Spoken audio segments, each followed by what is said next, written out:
Boom! Welcome back to another episode of Unbreakable Confidence. It's your host, Ryan Romano, and I am here with the man, the myth, the legend, Mr. Bryan Raschilla.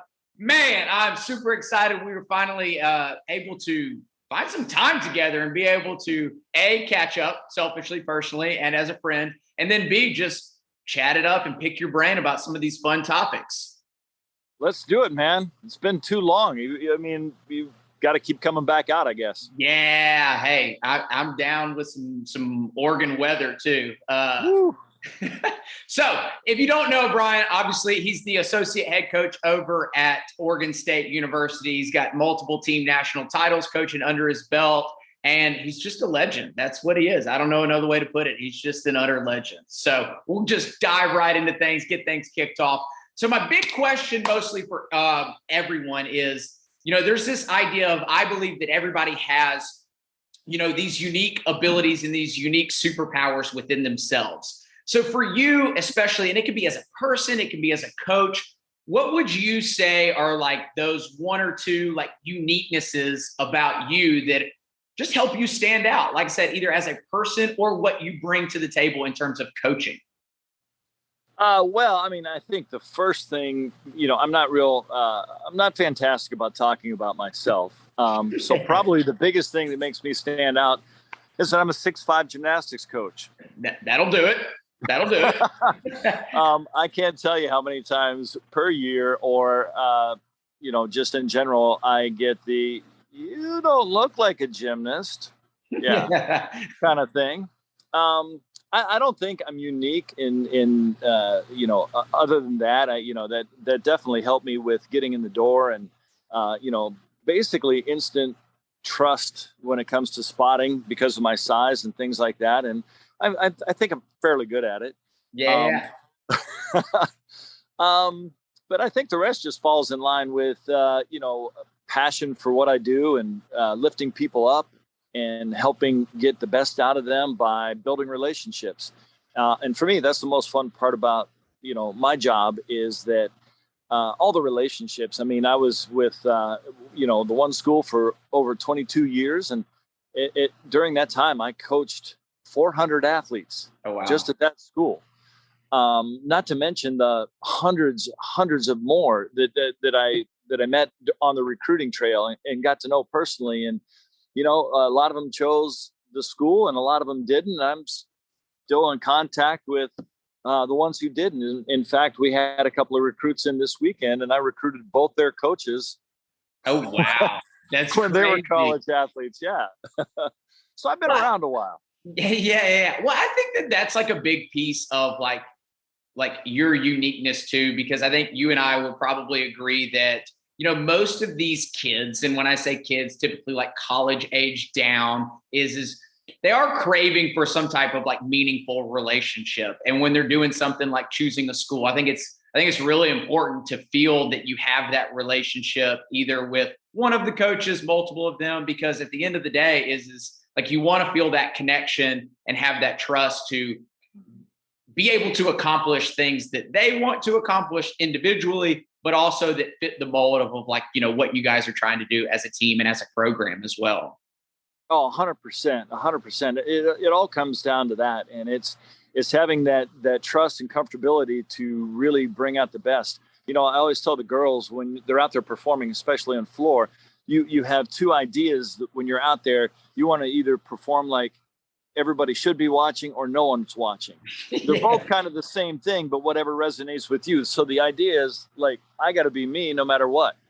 And I think when you have that kind of relationship that you built during the recruiting process and then sustain, I mean, these things last a lifetime. I still have, athletes from 30 years ago reaching out that, I'm not old. I've been coaching a while, but I'm not old. No, I mean, yeah, I totally agree. That's the part that is, fills your own heart with a certain amount of like joy and passion. And then it just reaffirms, right? Even if it's a text from somebody 20 years ago, 10 years ago, 5 years ago, just them reaching out, I think reaffirms that you're doing what you should be doing and in a meaningful way. So yeah, those random texts are everything to me, honestly. I'll get a couple of them a year from, recent but like you said, sometimes 20 years back, and, people going through hard times or celebrating good times, and just, yeah. you remembered something you did for them or said to build them up. Even when most of the time it's the things that I can't even remember, because you just do it when it comes naturally. You don't know it, and you just have no idea what kind of impact it makes on somebody's life when that happens. So what is it that like, so a big part of for me is I like call it the non-negotiables. I know some people call it like personal values or core values or things like that.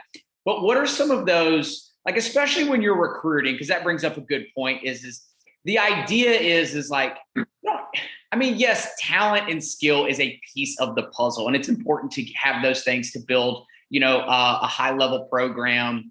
But what are some of those like outside traits, those outside characteristics that for you like are very important? Like when you're out on the recruiting trail, what are some of those that you look for in individuals that aren't so much talent or skill related?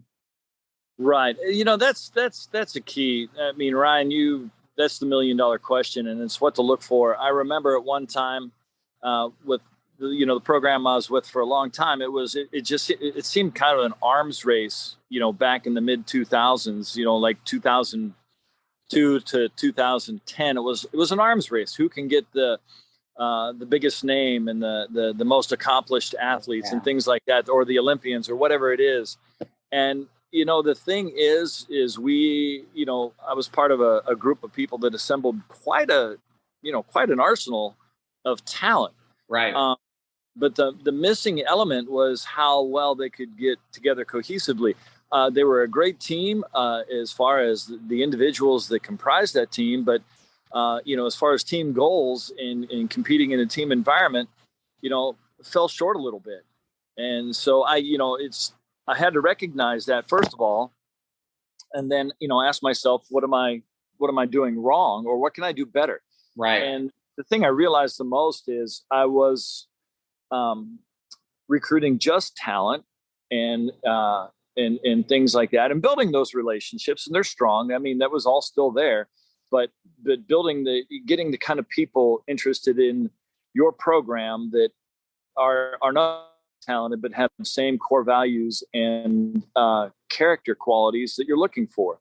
The kids who were just, I'm sorry, I probably shouldn't call them kids, but they're kids to me. Yeah. I've got a daughter in college. I can do that. But they just, trying to recruit the people, and that next wave of recruits that I did that with, help win back-to-back national championships. Several of those now are coaching in college athletics and at major universities and doing really well. And it's nothing against the group before that was super talented. They're all very successful in their own right as well. But they're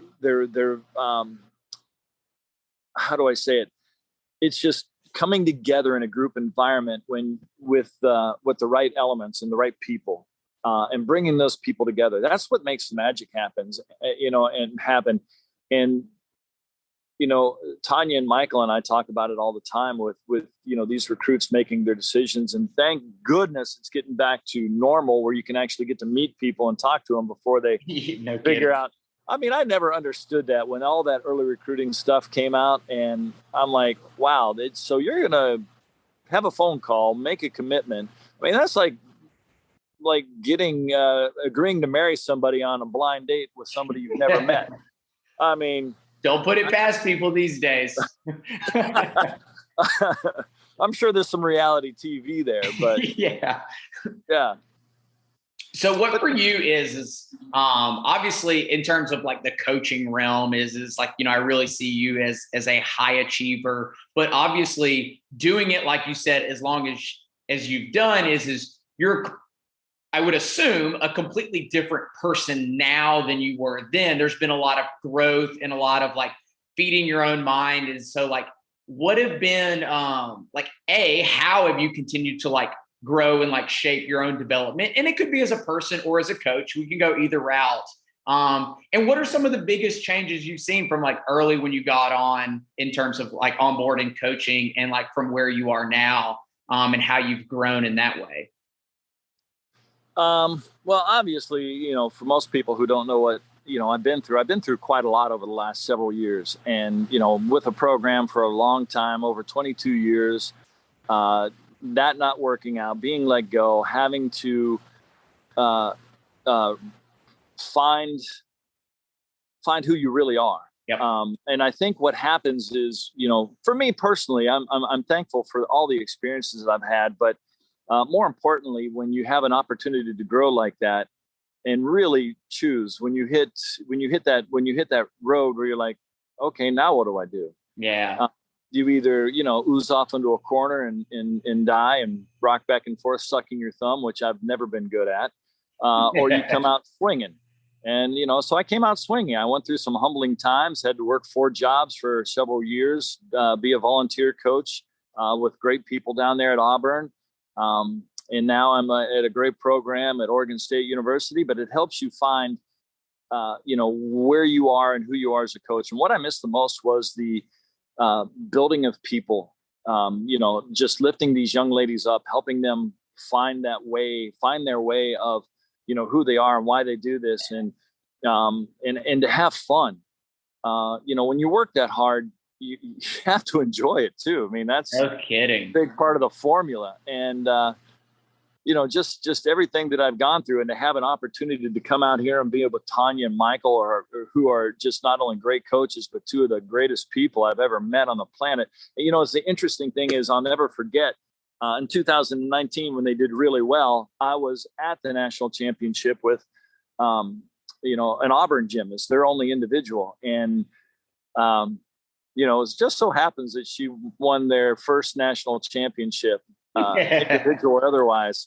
And I remember running into Tanya and Michael at that meet. And I'm like, you know what, knowing what I know now, there are just very few people that I'd really like to work with moving forward in my life. But you're 2 of them. And that was 3 years ago. And here I am. So I just feel very blessed and excited to be here. And I think I probably got off topic there, but No. I totally agree. Cause I think that, and I asked too, because like, obviously like knowing Tanya and Michael too, and just how they think in terms of like always trying to push the needle in terms of growth, right? Whether it's given the girls tools to be able to grow as people and as gymnasts, or even, you know, within themselves and things that they do.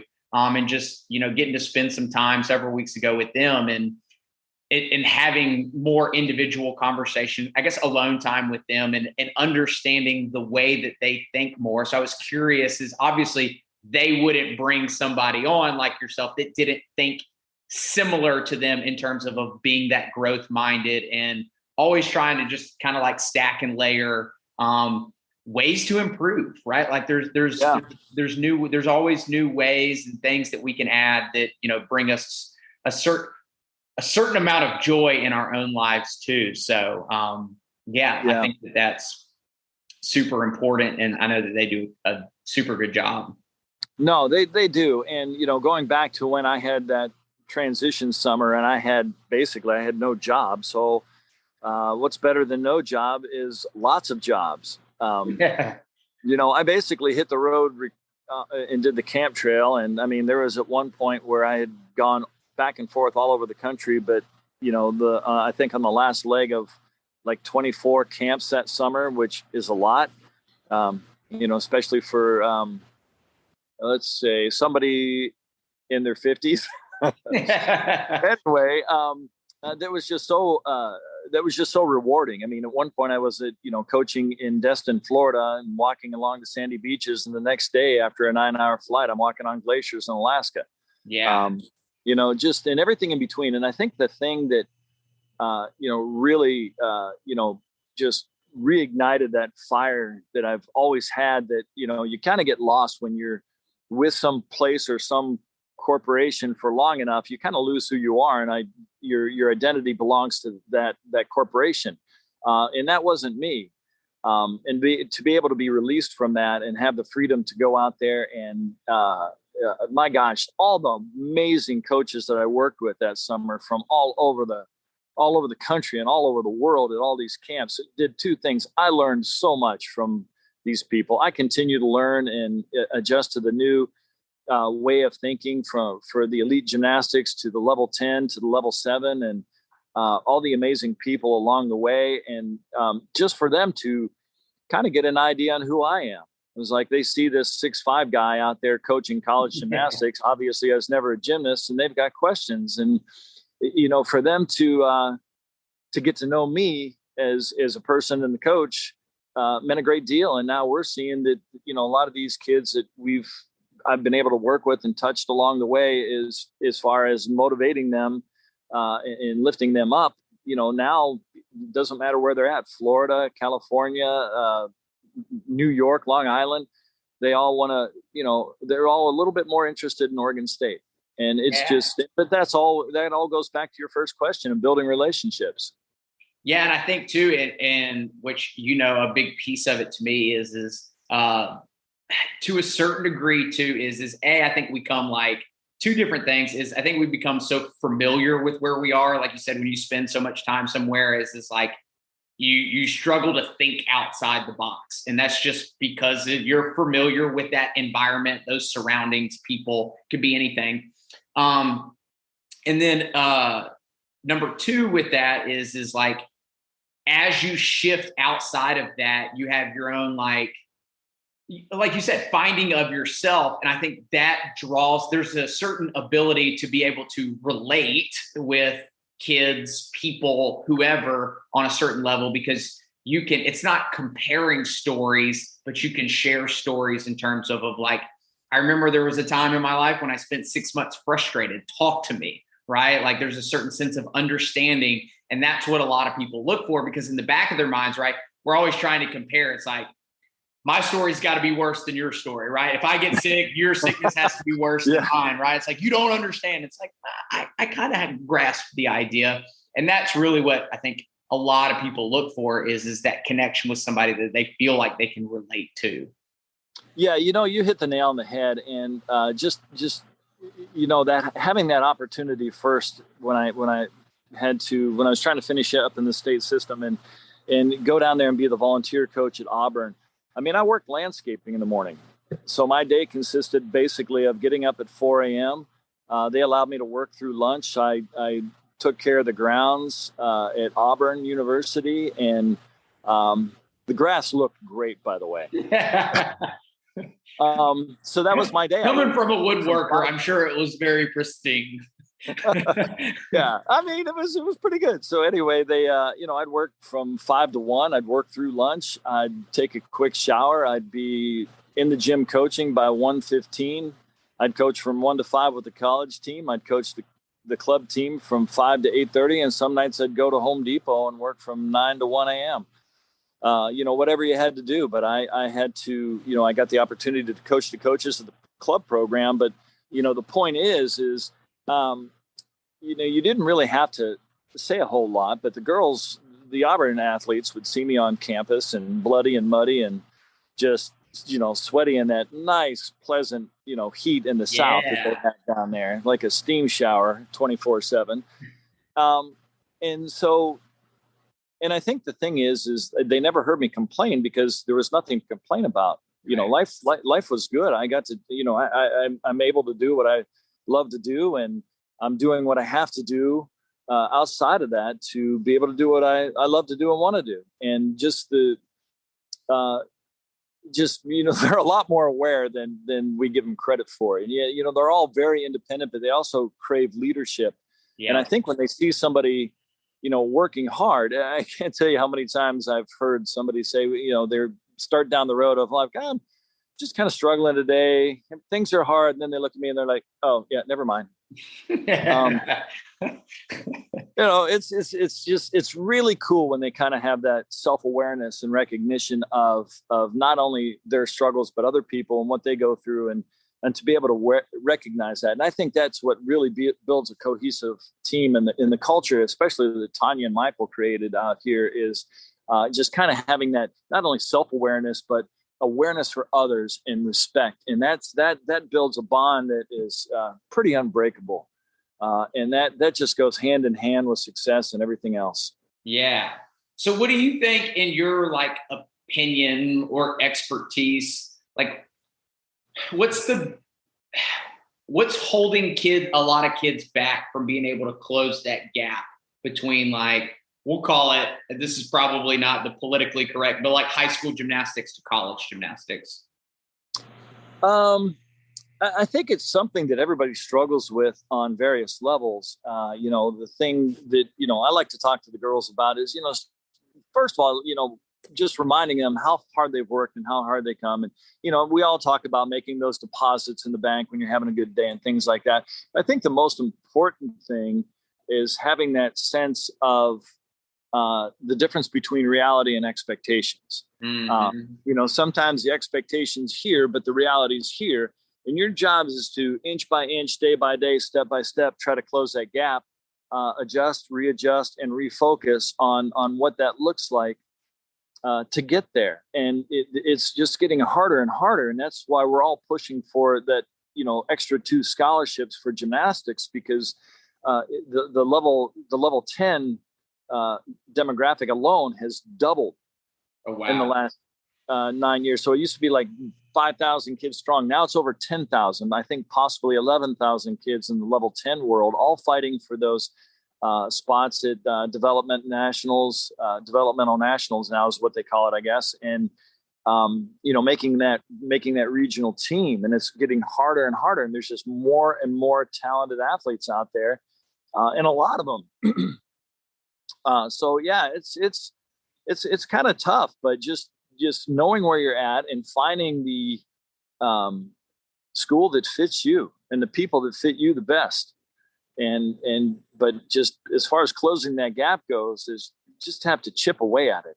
You can't, how do you eat an elephant one bite at a time? We've all used that one, but it's a tough world out there. But those who are aware and have good coaches and have resources and have that ability and desire, I think that's the big thing, is just having that passion. That'll, I told my own kids, both my kids were recruited college athletes. And, the biggest thing I told them, I didn't care where they went.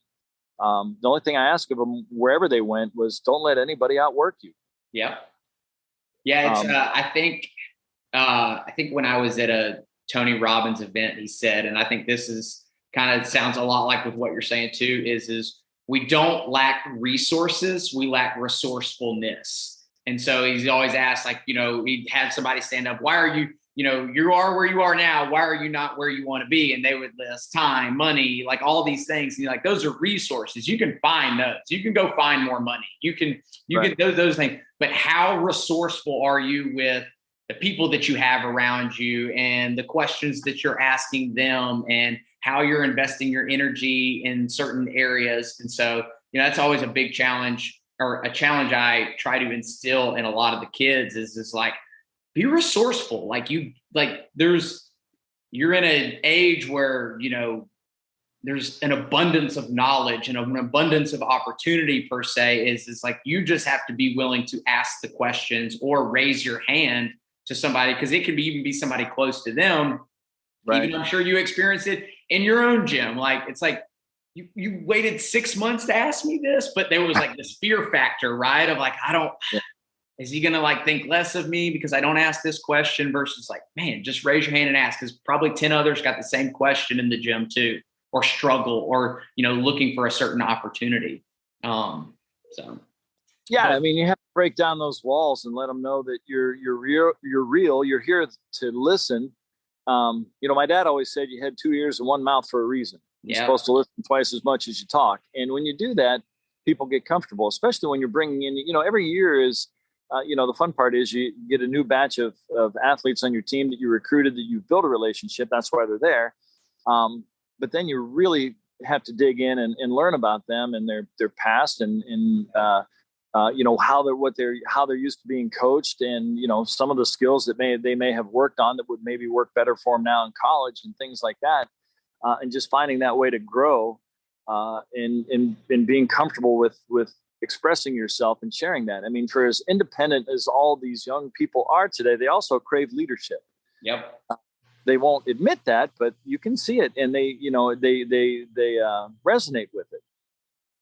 So what for you, obviously the whole title of the podcast is Unbreakable Confidence, because I always tell people, like, if I can give you one thing, especially like in the like strength and conditioning, people are like, I need to get stronger, I need to get faster. I'm like, that all sounds great and dandy, but if I can give your child one thing, is it's confidence. It's just confidence. And so everybody, it's a buzzword, right? So I'm curious for you, like, what is confidence like? What does that mean or look like to you in like maybe your own definition?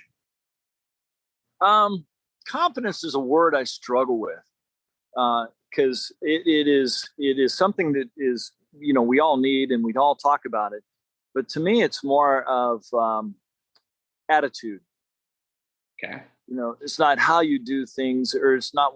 It is how you do things, but it's how you attack those things. Right.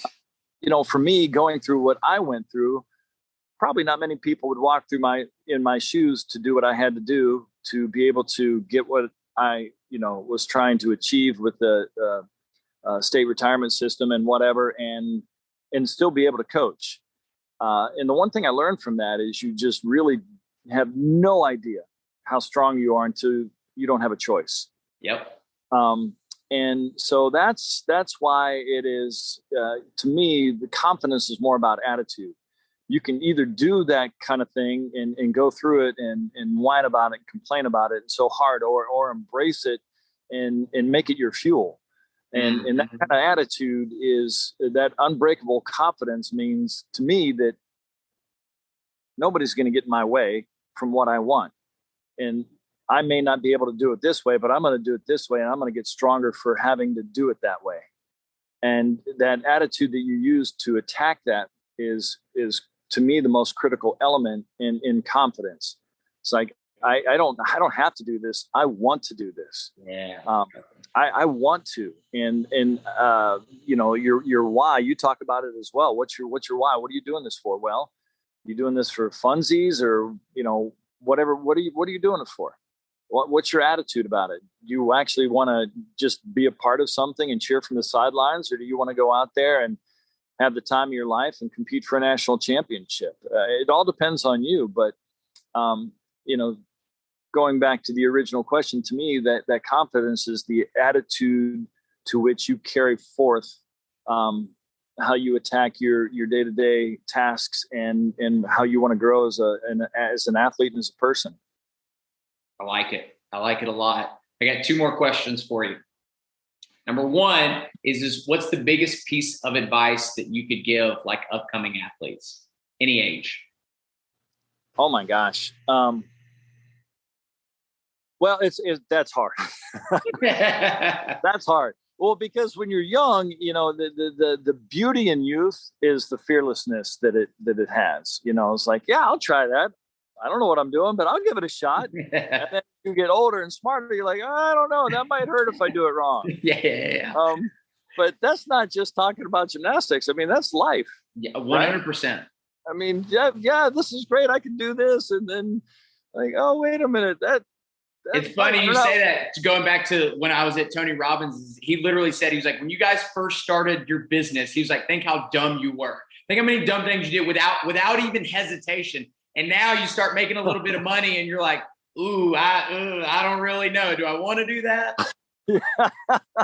Yep. That's perfect. It's exactly what I'm talking about. It's that, youthful fearlessness that I think we all lose touch of, trying to play the role that either we or life or where we're at imposes on us instead of just being you. I think that's the biggest question, is finding out who you are. Yep. What you really love to do and doing it to the best of your ability. I've been doing this a very long time. I can't imagine even being more passionate than I am now, but I love what I do every day, and I get to work with young people and listen to them and build them up and watch them cry, watch them celebrate, and everything in between. And that's just part of life's journey. And it doesn't have to relate to sports. It's just about who you are. Yeah. I think I totally agree in terms of like, I think it's like finding that inner child again. Yeah. 100%. I mean, if you watch me coach, I'm a big kid out there. Yeah. I was going to even say that's kind of one of your uniquenesses too, going back to like the original question is I think that like your playfulness and your goofiness, I think that like sets you apart in a world where sometimes, especially in college athletics, where like it can get very business-like, right? Very corporate-y and very like serious. And we all need, even on the team, right? Like you need that comic relief. Like you need that person that brings the joke or says the inappropriate thing at like the wrong time. It's like, whoa, team meeting. I don't know that one should have waited on that one. Not wrong time. But it's funny. I started doing that years ago just by chance, and I saw the effect that it had. I just told somebody was having a really like just not a bad day, but just struggling with connecting. I think it was connecting a skill or a sequence on bars, and just really getting frustrated and looking for all that technical advice that and all that years of knowledge that you have as a coach. And then I'm like, I told them a dad joke. Next thing you know, they connected it. I'm like, oh. All you had to do was relax. Yeah. Weird. Let's have fun. And I mean, gosh, I work too hard. These girls work too hard for less than 4 minutes of gymnastics if you're an all-arounder to go out there and on Friday night and not have fun. I mean, that's what I told Darion at Auburn. I'm like, well, you're at Nationals. Here's your 7 seconds of glory. That's all it took for her to do a vault, and like literally all the hours and hours and hours that it took for these young ladies to train to come down to 7 seconds to be a national champion. Crazy. It's a lot, right? Yeah, think about it. So why not have fun? That's it.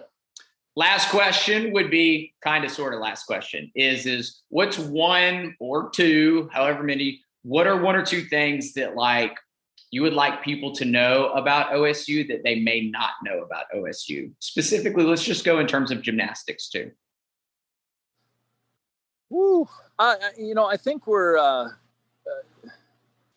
it's hard. I've been here a year. I've had an amazing experience. I came in last year, about a week ago last year, kind of late in the fall, late in training, seeing the character of this team and the culture and of the team that Tanya and Michael have, spent their life together out here building has been amazing. The camaraderie, honestly, we went to regionals last year, and I remember your question. I'll get back to it, but I'll circle back to it. But anyway, going to that regional meet, we're against the Big Ten champions, the Pac-12 or the Big 12 champions, the host team, and the number 1 seed Florida. So there's already 4 teams that are like 2 conference champions, the number 1 team in the country, and the host team, which is also a very good team. And I'm like, guys, it doesn't matter. It's anybody's game. And they went out there and they, to me as a coach, having a team and being able to work with a team like that just knows who they are and how they compete, and have the best meet of the year be that last meet. Win, lose, or draw. We didn't make nationals. I tell you what, it felt to me like we won the national championship because of what they overcame and what they knew. And plus, we've got this beautiful new gym. No kidding. That does not hurt at all. And it's just, I think the thing is the they're valued out here. Think about how this transpired in a pandemic times where the economy is not great. To put together a facility like this, I think shows a lot about the how much the people here think about the work that Tanya and Michael have done over 25 years together out here, and what they build, and their uncompromising value system of, we're going to be successful, but we're not going to win at all costs. We're not win at all costs. We're going to do it the right way, win, lose, or draw. And just seeing the family environment and the people coming back that I have no idea who they are. I remember their names when they competed years ago, and we competed against each other when I was at, different places, and just seeing them come back and the ties that they still have to the program and the coaches. I think that's incredible. I mean, that's really what we should, to me, all be doing. This is what I'm doing it for. To kind of have that and build, and it just, keep builds upon itself till you have this giant family. And it's just incredible. I think it's an incredible environment out here. The weather is amazing. The fall colors right now are spectacular. People would used to talk like, doesn't it rain out there? We're like, well, yeah, it rains out here. But don't forget, I worked landscaping in Alabama for 2 years. And yeah, that one year it only rained twice in the winter, once for 30 days and once for 45. But I mean, come on. But the weather out here is beautiful. It is, you're a couple hours from the mountains, 40 minutes from the coast. Corvallis is, it's a college town. It's 65,000 people total. The university is probably half of that with their student population. It's just, it's really an unnoticed secret. I mean, I'm fully with you. I know when I got the opportunity to come out over the summer for y'all's camp, it was even as Kate and I left, right? It was like, as soon as we got in the airport, it was like, oh my God, you don't know what you don't know, right? Thank God we had a chance to come out here and just check it out. And then obviously, even like you said, the people and meeting Tanya and Michael and everything else, it's like, holy cow, why does not everyone want to come out here? I know, right? Well, and the thing is, some people get caught up on the distance. It's like, well, everything's far away, but nothing's real far away when you get on an airplane. And my thing is, come out and see it. If you don't like it, or at least, even if it's not what you're looking for in a school, or you don't relate with the coaches or whatever, at least come check it out, because it is, just a well-guarded secret. Not intentionally, of course. We're trying to get that secret out there, but it's just it's an amazing place. I love it out here. All right, last thing, rapid fire. Okay, got it. Favorite food? Go. Steak.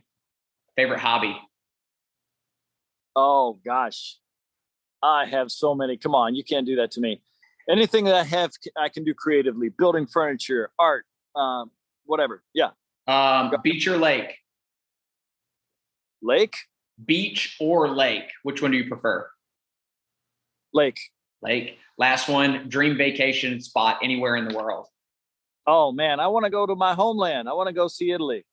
There you go. That's on my bucket list. I want to see where my grandparents came from. I gotcha.